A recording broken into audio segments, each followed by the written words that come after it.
ایک تھی مانو بلی جو کسی کی چہیتی یا لاڈلی نہ تھی۔ اس نے شہر کے ایک کباڑ خانے میں آنکھ کھولی اور پھر اپنی ماں اور دوسرے بہن بھائیوں کے ساتھ مختلف جگہوں کی تبدیلی کے بعد ایک قصاب کی دکان کے پاس گندے نالے پر رہنے لگی۔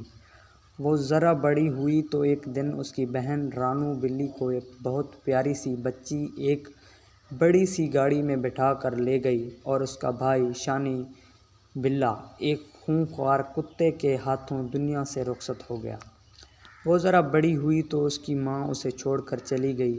مانو بلی کئی بار اپنی ماں کے پاس گئی کہ شاید اسے پہچان لے، لیکن وہ اسے ہمیشہ اجنبی بن کر ملتی رہی اور مار پیٹ کر بھگا دیتی۔ مانو بلی نے بھی آہستہ آہستہ اپنے ماں کو بھلا دیا اور یوں ہی گلیوں میں آوارہ پھرنے لگی۔ ایک دن اچانک اس نے اپنی بہن رانو بلی کو دیکھا جو ایک بہت بڑے سے لان میں گھاس پر بیٹھی دودھ پی رہی تھی۔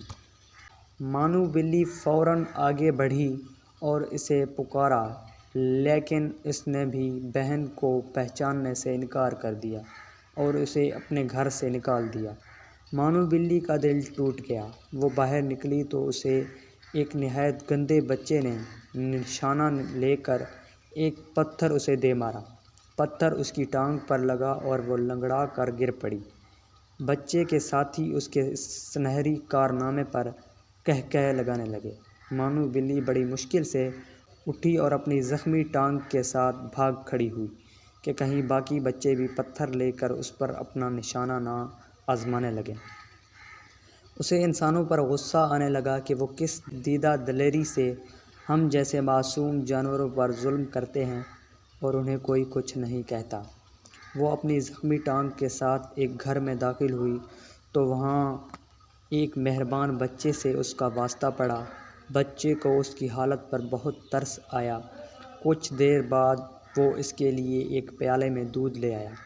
مانو بلی پہلے تو جھجکی، اسے بھوک بھی زوروں کی لگی ہوئی تھی۔ اس نے بچے کی طرف دیکھا جو دور جا کر کھڑا ہوا۔ مانو بلی نے تھوڑا سا دودھ پیا تو اس کی بھوک اور زیادہ جاگ اٹھی۔ اس نے جلد ہی سارا دودھ پی لیا اور لیٹ گئی۔ بچہ اس کو پچکارتا ہوا آگے بڑھا اور بڑے مہربان ہاتھوں سے اس کی زخمی ٹانگ ٹٹولی۔ پھر وہ اندر چلا گیا تو مانو بلی نے بھاگنے کا سوچا، مگر اپنے اس نئے مہربان دوست کو چھوڑنے کو اس کا جی نہ چاہا۔ آخر بچہ آیا تو اس کے ہاتھ میں مرہم پٹی تھی۔ مرہم پٹی ہونے کے بعد مانو بلی کو کچھ سکون ہوا تو وہ سو گئی۔ اگلے دن بچہ اسے اپنے گھر کے اندر لے گیا۔ اس کے والدین بھی مانو بلی کو مہربان اور اچھے معلوم ہوئے، چنانچہ جلد ہی وہ اس گھر کے ایک فرد کی طرح رہنے لگی۔ مہربان بچہ اسے لے کر باہر جاتا، اس کے لیے اس کی پسندیدہ غذائیں لاتا، اسے صاف ستھرا رکھتا۔ مانو بلی کا دل وہاں لگ گیا۔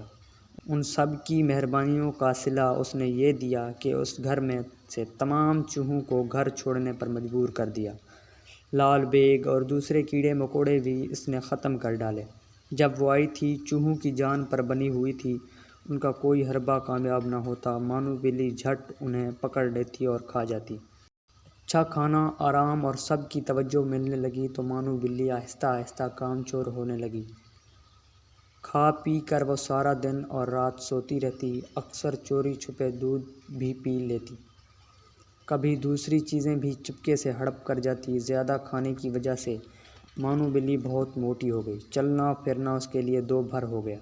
ایک روز چوہوں نے باورچی خانے پر ہلہ بولا تو مانو بلی ان کے پیچھے دوڑی، مگر جلد ہی تھک گئی۔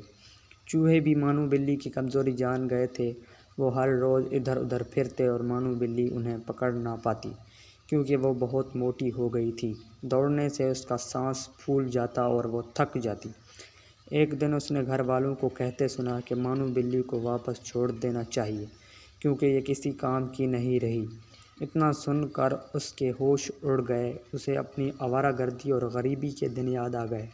اسے انسانوں کی خود غرضی پر غصہ آیا، لیکن قصور اس کا اپنا بھی تھا۔ چنانچہ اگلے دن سے اس نے زیادہ کھانا پینا چھوڑ دیا اور باقاعدگی سے روزانہ دوڑنا، بھاگنا، ورزش کرنا شروع کر دیا۔ سستی کاہلی چھوڑ کر کام کو اپنا لیا اور پھر جلد ہی وہ دوبارہ چوہوں کے لیے خطرے کا نشانہ اور گھر والوں کی آنکھ کا تارا بن گئی۔